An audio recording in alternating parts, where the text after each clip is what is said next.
Jozuės knyga, 7 skyrius. Izraelitai nusikalto, pasisavindami tai, kas buvo skirta sunaikinti.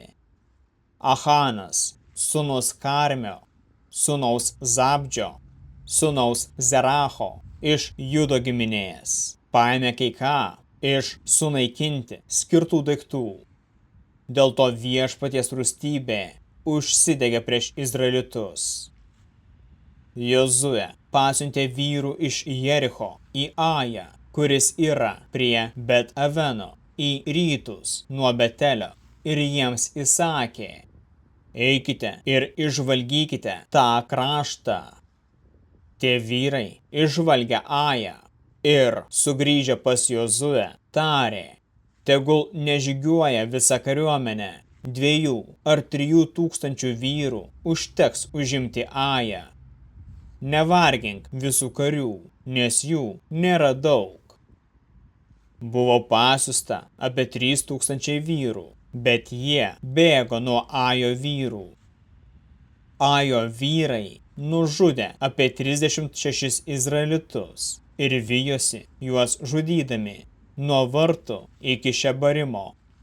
Tada izraelitai neteko drąsos ir jų širdis tapo kaip vanduo. Jozuė perplėšė savo drabužius ir puolė veidu žemėn prie viešpaties skrynios. Taip, jis ir Izraelio vyresnieji pasiliko ligi vakaro ir užsibarstė dulkių ant galvų. Jozuė sakė: ak, viešpatie Dieve, kodėl tu pervedei šitą tautą per Jordaną, kad atiduotum mus amoritams sunaikinti, o kad mes būtume likę anapus Jordano? Viešpatie, ką man sakyti, kai Izraelis bėga nuo priešų? Juk tai išgirdę kananiečiai bei visi krašto gyventojai susitelkę apsups mus ir sunaikins. Ką tada darysi dėl savo vardo?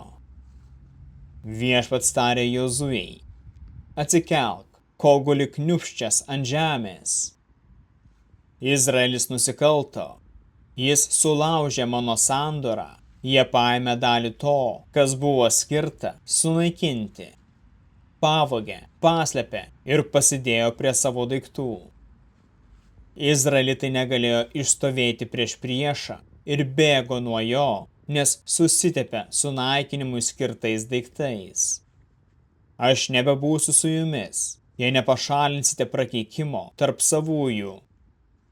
Kelkis, pašventink tautą ir pasiruoškite rytojui, nes aš, Izraelio Dievas, taip sakau: tarp jūsų yra sunaikinimui skirtų daiktų. Tu neišstovėsi prieš savo priešus, kol nepašalinsi prakeikimo tarp savųjų. Todėl rytoj jūs privalote ateiti giminėmis. Ta giminė, kurią viešpats nurodys, privalo ateiti šeimomis. Ta šeima, kurią viešpats nurodys, privalo priartėti šeimynomis, o tų namų, kuriuos viešpats nurodys, privalo ateiti visi vyrai. Pas ką bus rasta sunaikinimui skirtų daiktų, tą turite sudeginti su viskuo, kas jam priklauso, nes jis sulaužė viešpaties sandorą ir padarė niekšybę Izraelyje. Jozuė atsikėlęs anksti rytą liepė priartėti Izraeliui giminėmis ir buvo nurodyta Judo giminė. Po to jis liepė priartėti Judo šeimoms ir viešpats nurodė Zeracho šeimą. Vėliau jis liepė priartėti Zeracho šeimai šeimynomis ir viešpats nurodė Zabdį. Jis liepė priartėti visiems jo šeimynos vyrams ir buvo nurodytas Zeracho sūnaus, Zabdžio sūnaus, Karmio sūnus Achanas iš Judo giminės. Jozuė sakė Achanui: mano sūnau, atiduok viešpačiui, Izraelio Dievui, garbę, bei pripažink jam ir pasakyk man, ką padarei. nieko neslėpk nuo manęs. Achanas atsakė Jozujai, iš tiesų, aš nusidėjau viešpačiui, Izraelio dievui, padarydamas tai ir tai. Pamačiau tarp daiktų prabangų apsiaustą iš Šinaro, 200 šekelių sidabro ir aukso gabalą, sveriantį 50 šekelių. Aš jų užsigeidžiau ir juos pasiėmiau. Visą užkasiau į žemę savo palapinės viduje ir sidabras yra apačioje. Jozuė pasiuntė žmonės į palapinę. Jie viską rado paslėptą jo palapinėje. Sidabras buvo apačioje. Paėmė tai iš palapinės, jie atnešė pas Jozuę ir Izraelitus ir padėjo tai viešpaties akivaizdoje.